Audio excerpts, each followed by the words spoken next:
रीति काव्य धारा की विशेषताएं, जिसमें आचार्यत्व बनाम कवित्व।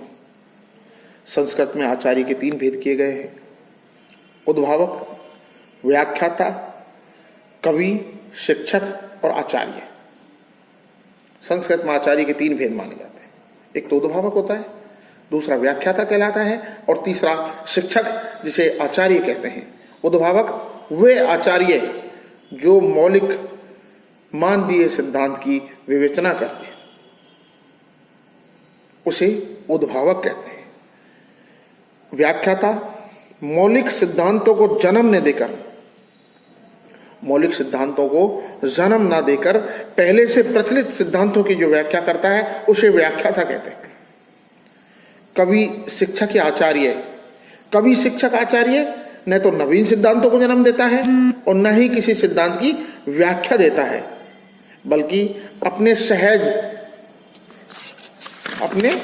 सहज उदाहरण के द्वारा अपने अध्येता या पाठक तक अपनी भाषा को या अपनी रचना को पहुंचाता है, उसे आचार्य कहते हैं। रीतिकालीन कवियों को इनमें से किस श्रेणी में रखें, क्या उन्हें आचार्य माना जाए या कवि माना जाए, इसे लेकर इतिहासकारों या आचार्यों की अलग अलग प्रतिक्रियाएं हुई। आचार्य शुक्ल ने रीतिकालीन कवियों को अत्यंत भावुक और निपुण काव्यकर्ता कवि के रूप में देखा, अर्थात कवि माना है आचार्य शुक्ल ने।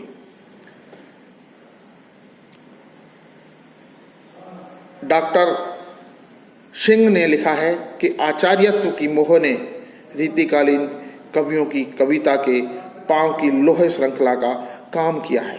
उन्होंने माना कि ये पूरी तरह ना तो आचार्य बन पाए और ना ही कवि के रूप में। डॉक्टर सिंह ने ना तो इनको आचार्य माना है और ना ही कवि माना है।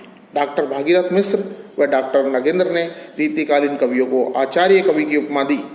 हालांकि आचार्य केशव, आचार्य देव, आचार्य राम सिंह, आचार्य जसवंत सिंह कुछ मौलिक सिद्धांतों की व्याख्या की तथा आचार्य केशव ने अलंकारों के 2 भेदों की चर्चा की, सामान्य और विशिष्ट अलंकार। आचार्य देव ने रस के 4 अवयव माने: स्थायी भाव, अनुभाव, विभाव और संचारी भाव। उन्होंने भाव को 5वें भेद के रूप में माना है, यानी हाव को 5वें भेद के रूप में माना है। स्थायी भाव, अनुभाव, विभाव, संचारी भाव और भाव यानी हाव। आचार्य शुक्ल ने हाव को भी विभाव का नाम दिया। बिहारी ने हाव की चर्चा भंगिमा के रूप में की। इसके 3 भेद किए हैं: सचेष्ट भंगिमा, निश्चेष्ट भंगिमा और संभोग सूचक भंगिमा।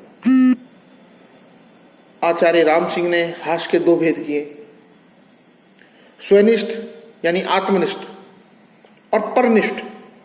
पुनः इन्होंने हास्य के कई उपभेदों के किए: हंसनी, विहंसनी, उरुकानी, अति मुस्कानी, उपहंसनी। आचार्य जसवंत सिंह ने रीति के 2 भेद किए हैं: श्रवण रीति और दर्शन रीति। Thank you. ये रीतिकालीन काव्य की प्रवृत्तियां आज मैं आप तक पहुंचाई। थैंक्स।